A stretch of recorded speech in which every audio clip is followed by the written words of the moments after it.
le premier cours, c'est les questions qui se posent aux physiciens, et on va faire un complément de cours, c'est-à-dire les équations aux dimensions. Donc on commence, ici vous aurez quelques préoccupations du physicien.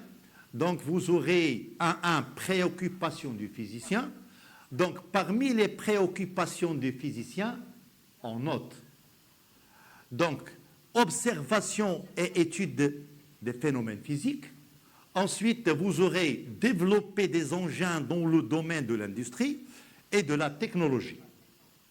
Et ensuite, ici, vous aurez développé la recherche scientifique dans les différents domaines et trouvé des solutions d'énergie et contribué à résoudre les problèmes environnementaux.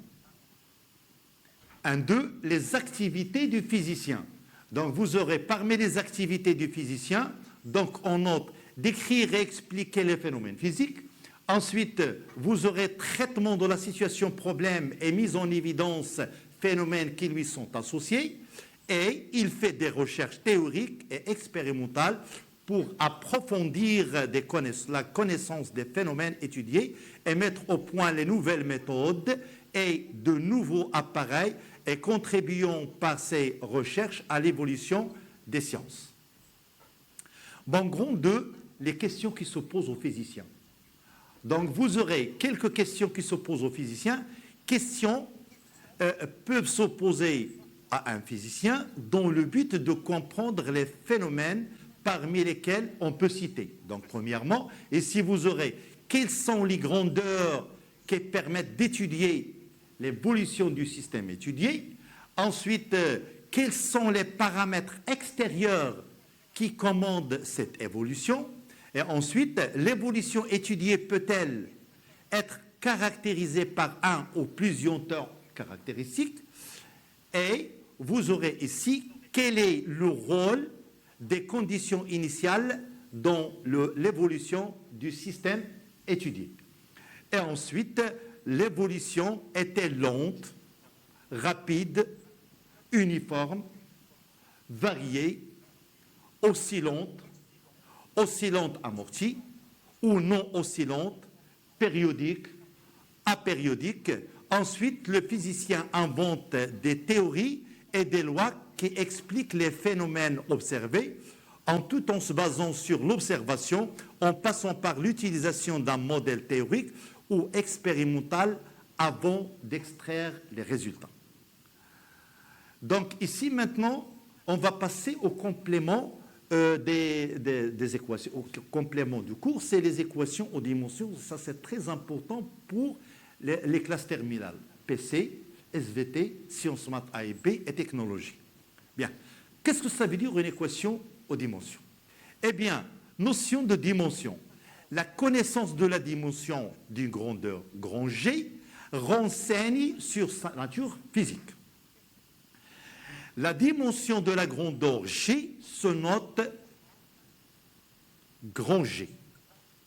Donc ici en chimie, lorsque j'écris ici par exemple X, c'est-à-dire la concentration de X. En physique, ici je dis la grandeur, ici la dimension de la grandeur G. Donc G, c'est une grandeur, et entre parenthèses, qui est comme c'est entre crochets, on l'appelle la dimension. Donc je peux la noter ici, la dimension de G.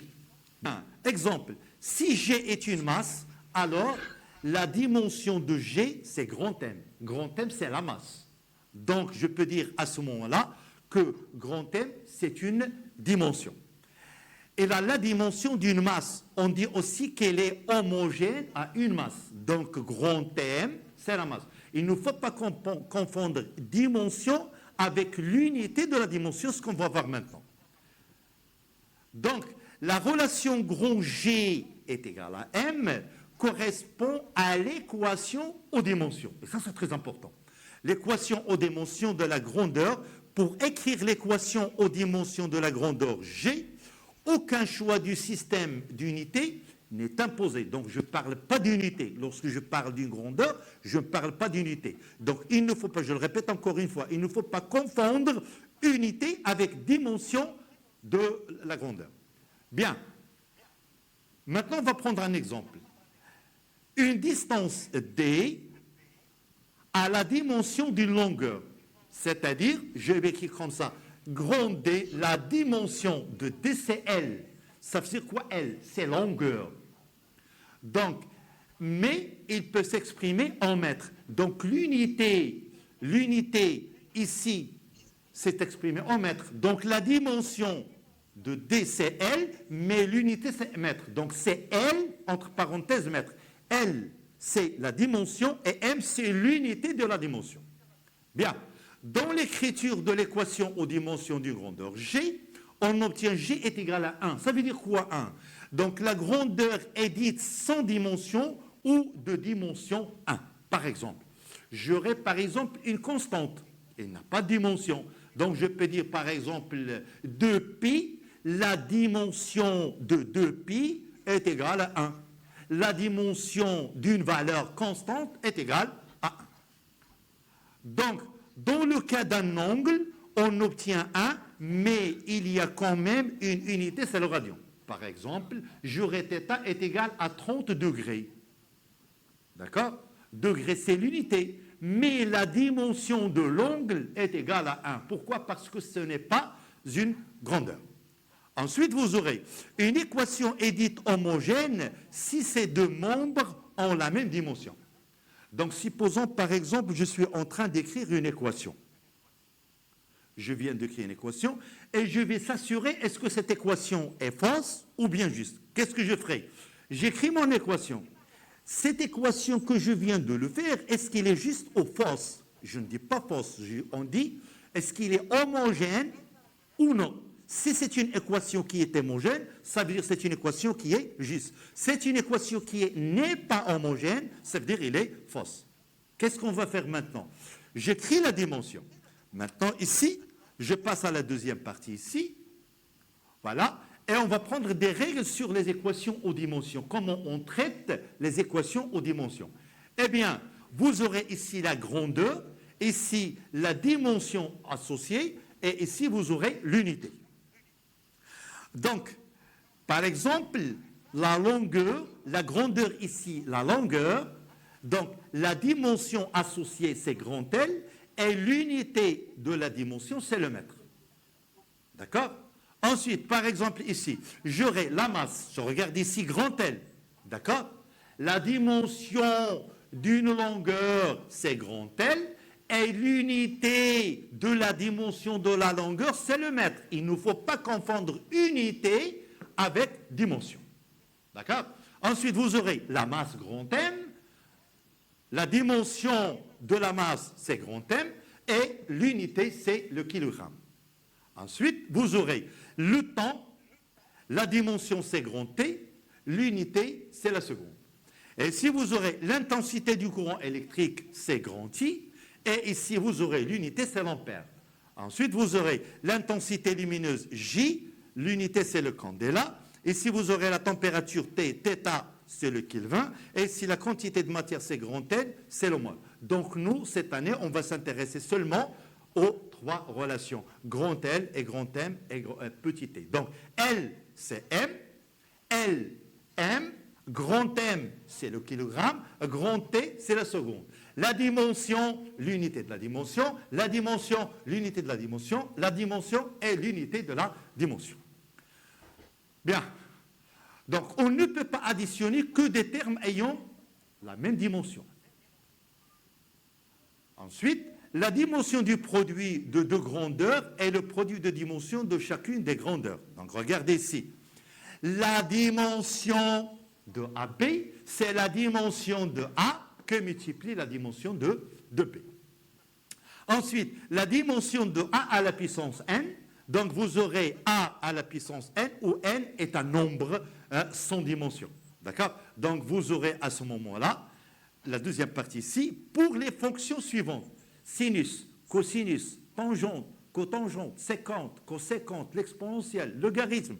Bon, tout ça, la grandeur de i, regardez ici, sinus de i, cosinus de i, tangente de i, logarithme de i, log de i, l'exponentielle de i, la grandeur i est sans dimension. Lorsque j'ai dit par exemple le pH est égal logarithme de la concentration de H3O+, c'est-à-dire logarithme de H3O+, H3, la concentration à l'intérieur de logarithme, il ne possède pas d'unité. Mais lorsque j'écris la concentration de H3O+ est égale à 10 à la puissance moins pH, à ce moment-là, la concentration de H3O+, il possède l'unité, c'est mol par litre. Bien. Bon, maintenant, l'équation aux dimensions de toute grandeur G peut se mettre sur la forme. Et ça, c'est très important. Regarde. Donc, j'aurai la dimension de G, M à la puissance A, L à la puissance B, T à la puissance C, I à la puissance D, J à la puissance E, θ à la puissance F et N à la puissance J. Vous aurez 7. 1, 2, 3, 4, 5, 6, 7. Nous, cette année, on va s'intéresser seulement aux 3. C'est grand M et L et T. C'est-à-dire, ça c'est quoi? Donc ça, c'est une équation aux dimensions. Là, c'est l'équation aux dimensions qui comprend grand M. C'est quoi grand M? Est-ce que c'est une masse ou bien kilogramme? Grand M, c'est une dimension. Et l'unité de la dimension, c'est le kilogramme. Ici, vous aurez L, la dimension d'une longueur, grand L. L'unité de la dimension de L, c'est le mètre. Et si vous aurez T, grand T, c'est la dimension du temps. Par exemple, la dimension de delta T est égale à grand T et non pas la seconde. Il ne faut pas confondre unité de la dimension avec la grandeur, avec l'unité. Bien, on va prendre ici un exemple. Voilà. Utilisation de l'analyse dimensionnelle. Pourquoi on fait ça? Pourquoi? Eh bien, regardez. Vérification de l'homogénéité d'une formule. Est-ce que cette formule-là que je viens de poser est une formule qui est juste ou fausse? Il faut appliquer ce qu'on appelle ici l'analyse dimensionnelle. Deuxième partie. Regarde, lors de l'établissement d'une expression, l'analyse dimensionnelle permet de vérifier son homogénéité et de la corriger. Et on va voir une méthode qui est très simple. Bien. Sachant qu'une expression non homogène ne peut pas être que fausse. Non homogène ne peut pas être que fausse. Bien. Pour obtenir l'équation aux dimensions de chaque grandeur, de chaque grandeur présente dans l'expression, on utilise des relations dites passerelles entre les grandeurs mises en jeu. Ces relations sont obtenues à partir des formules établies en cours. Donc pour moi, pour s'assurer, est-ce que c'est une formule que je viens, par exemple, lorsque j'écris le théorème de l'énergie cinétique, delta de EC est égal à la somme des travaux. D'accord? Ça, on le sait. Delta de EC, c'est en énergie. D'accord? Et la somme des travaux, c'est en énergie. Donc l'unité, attention, l'unité, je ne parle pas de grandeur. L'unité du terme qui se trouve à gauche, delta de E de C, c'est le joule. Et delta, la somme des travaux à droite est égale le joule. Donc vous aurez le joule et le joule, vous aurez la même unité. Donc cette équation que je viens de poser est une formule, mais bien c'est une équation qui est homogène. Mais par contre, supposons que vous vient de prendre delta de EC est égal à la somme des travaux et on vous demande de déterminer la vitesse. Et vous trouvez la vitesse est égale à racine carrée d'un terme qui est assez long. Qu'est-ce que vous faites maintenant? Vous assurez, au moment où vous faites votre démarche, vous assurez, est-ce que la formule que vous avez posée de VB, est-ce qu'elle est juste ou fausse? Qu'est-ce que vous faites? Vous appliquez l'équation homogène, c'est-à-dire vous appliquez l'équation, l'analyse dimensionnelle, et on va essayer de prendre ça. D'accord? Donc maintenant, on va prendre un exemple. Bon, vous aurez ici déterminer la dimension de la vitesse V, sachant que V est égal à D sur delta T. Bon, ici, je vais prendre à la place de V, maintenant, la dimension de V, je vais mettre des accolades. La dimension de V est égale à la dimension du rapport D sur delta T. Donc, j'aurai ici, la dimension de V est égale à la dimension de D sur delta T, puisque j'aurai le rapport A sur B, ça sera la dimension de D divisée par la dimension de delta T.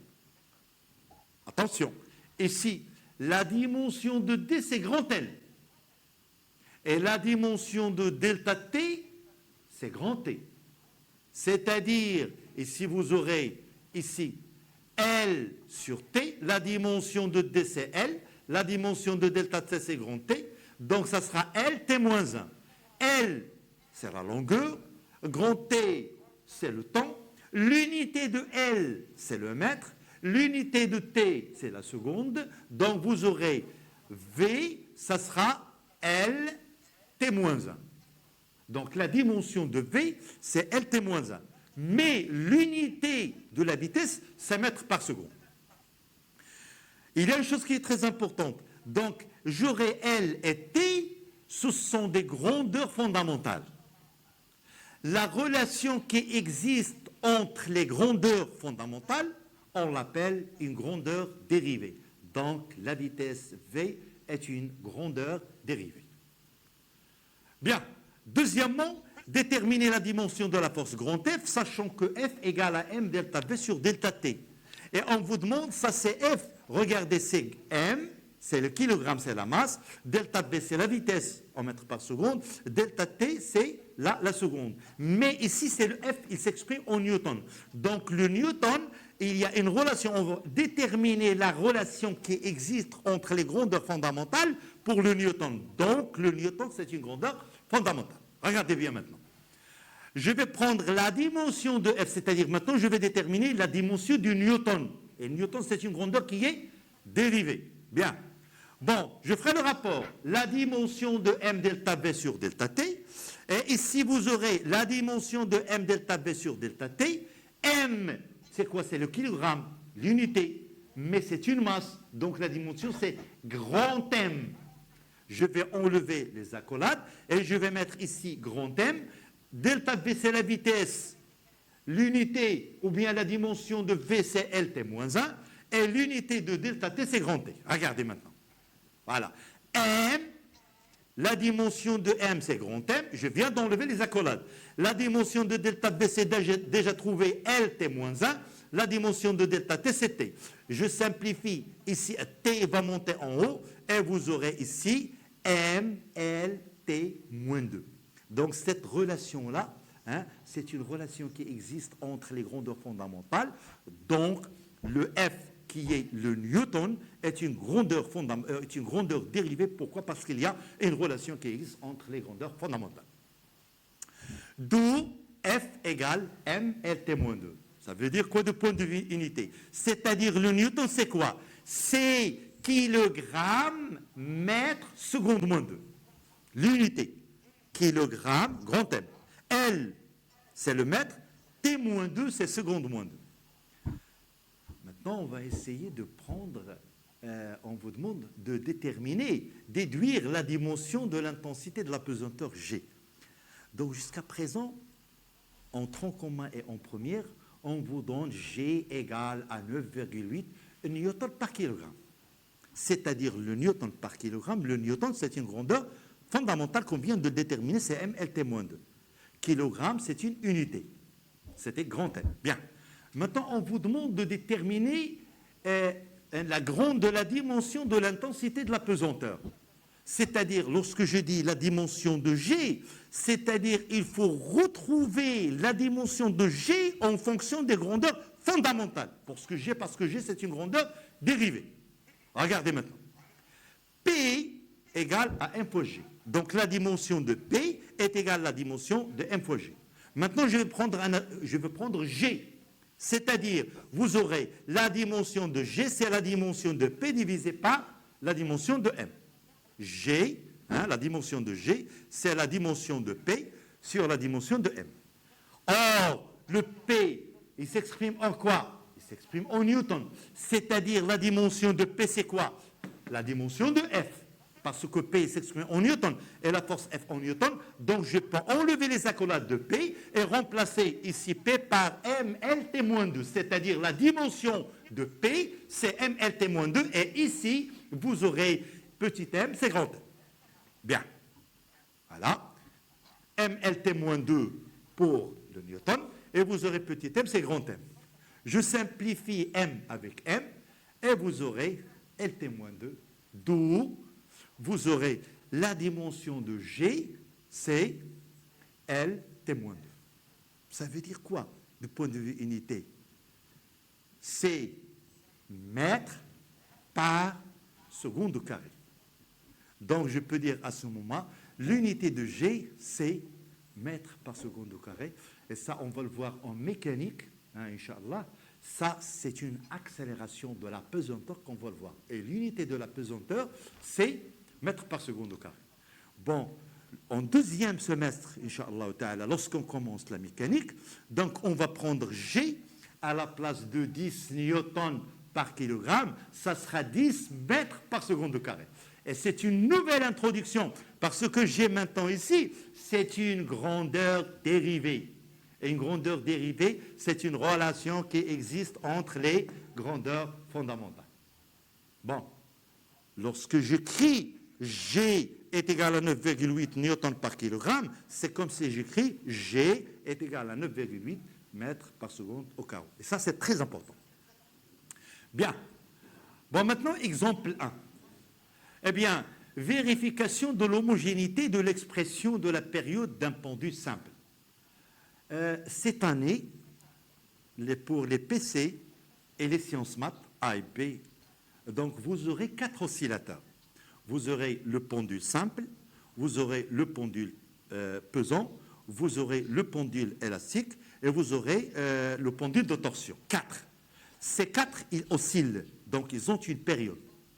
Donc je vais vous donner la période, mais au moment où j'écris la période, je vais vous donner une formule qu'on va le démontrer, Inch'Allah Ta'ala, au deuxième semestre.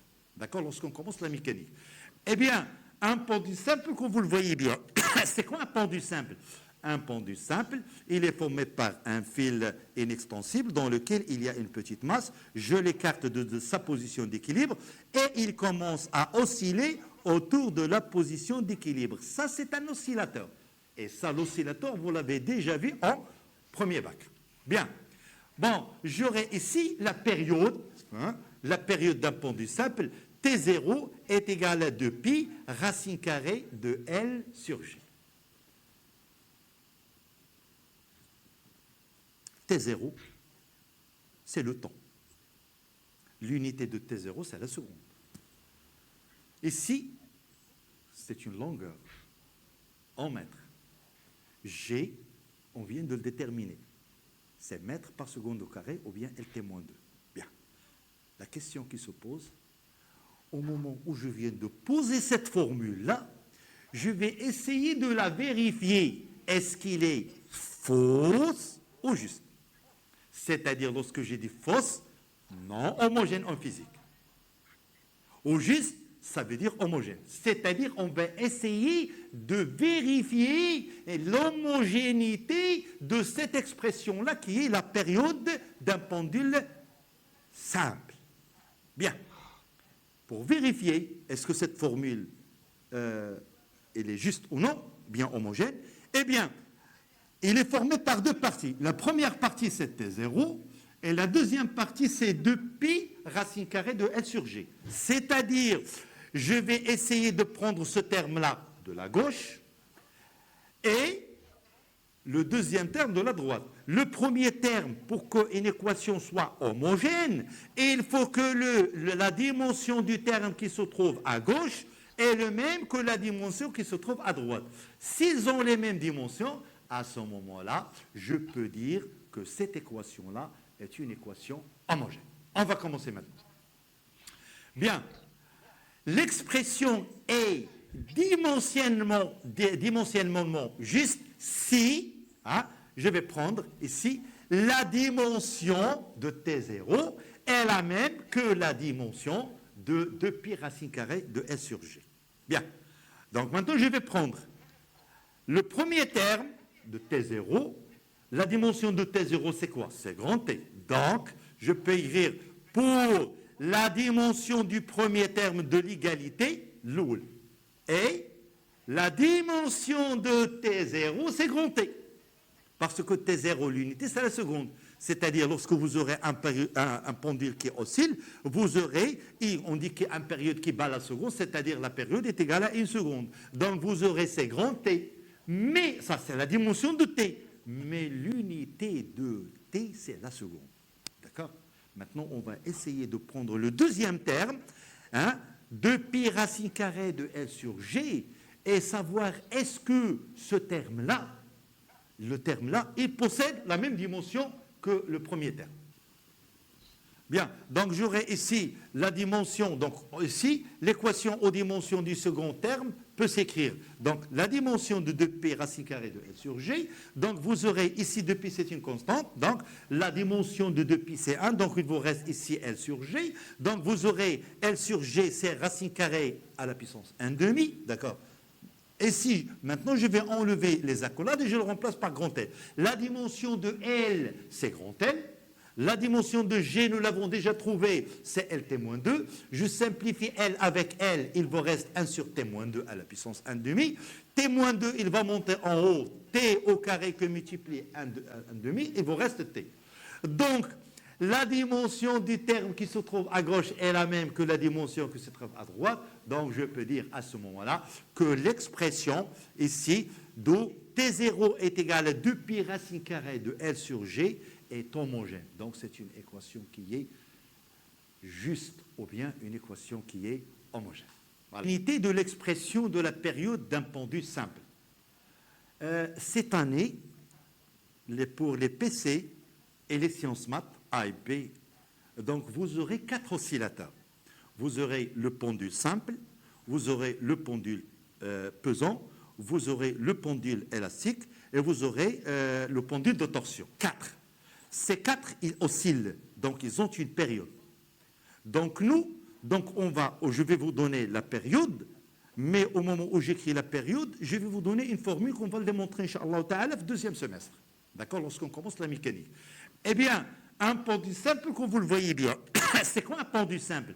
Un pendule simple, il est formé par un fil inextensible dans lequel il y a une petite masse. Je l'écarte de sa position d'équilibre et il commence à osciller autour de la position d'équilibre. Ça, c'est un oscillateur. Et ça, l'oscillateur, vous l'avez déjà vu en premier bac. Bien. Bon, j'aurai ici la période d'un pendule simple. T0 est égal à 2pi racine carrée de L sur G. T0, c'est le temps. L'unité de T0, c'est la seconde. Ici, c'est une longueur en mètres. G, on vient de le déterminer. C'est mètres par seconde au carré ou bien LT-2. Bien. La question qui se pose, au moment où je viens de poser cette formule-là, je vais essayer de la vérifier. Est-ce qu'il est fausse ou juste? C'est-à-dire, lorsque j'ai dit fausse, non homogène en physique. Ou juste, ça veut dire homogène. C'est-à-dire, on va essayer de vérifier l'homogénéité de cette expression-là, qui est la période d'un pendule simple. Bien. Pour vérifier, est-ce que cette formule, elle est juste ou non, bien homogène, eh bien, il est formé par deux parties. La première partie, c'est T0, et la deuxième partie, c'est 2pi racine carrée de L sur G. C'est-à-dire, je vais essayer de prendre ce terme-là de la gauche et le deuxième terme de la droite. Le premier terme, pour qu'une équation soit homogène, il faut que la dimension du terme qui se trouve à gauche est le même que la dimension qui se trouve à droite. S'ils ont les mêmes dimensions, à ce moment-là, je peux dire que cette équation-là est une équation homogène. On va commencer maintenant. Bien, l'expression est dimensionnellement juste si, je vais prendre ici, la dimension de T0 est la même que la dimension de 2pi racine carrée de S sur G. Bien, donc maintenant je vais prendre le premier terme de T0, la dimension de T0 c'est quoi? C'est grand T. Donc, je peux écrire pour la dimension du premier terme de l'égalité, l'oul. Et la dimension de T0 c'est grand T. Parce que T0, l'unité, c'est la seconde. C'est-à-dire, lorsque vous aurez un pendule qui oscille, vous aurez, on dit qu'il y a une période qui bat la seconde, c'est-à-dire la période est égale à 1 seconde. Donc, vous aurez ces grands T. Mais, ça, c'est la dimension de T. mais l'unité de t, c'est la seconde. D'accord? Maintenant, on va essayer de prendre le deuxième terme, 2pi racine carrée de L sur G, et savoir est-ce que ce terme-là, le terme-là, il possède la même dimension que le premier terme. Bien, donc j'aurai ici la dimension, donc ici, l'équation aux dimensions du second terme peut s'écrire. Donc la dimension de 2pi racine carrée de L sur G, donc vous aurez ici 2pi c'est une constante, donc la dimension de 2pi c'est 1, donc il vous reste ici L sur G, donc vous aurez L sur G c'est racine carrée à la puissance 1/2, d'accord? Et si, maintenant je vais enlever les accolades et je le remplace par grand L. La dimension de L c'est grand L. La dimension de G, nous l'avons déjà trouvée, c'est LT-2. Je simplifie L avec L, il vous reste 1 sur T-2 à la puissance 1/2. T-2, il va monter en haut, T au carré que multiplie 1/2, il vous reste T. Donc, la dimension du terme qui se trouve à gauche est la même que la dimension qui se trouve à droite. Donc, je peux dire à ce moment-là que l'expression ici, d'où T0 est égal à 2pi racine carrée de L sur G, est homogène. Donc c'est une équation qui est juste ou bien une équation qui est homogène.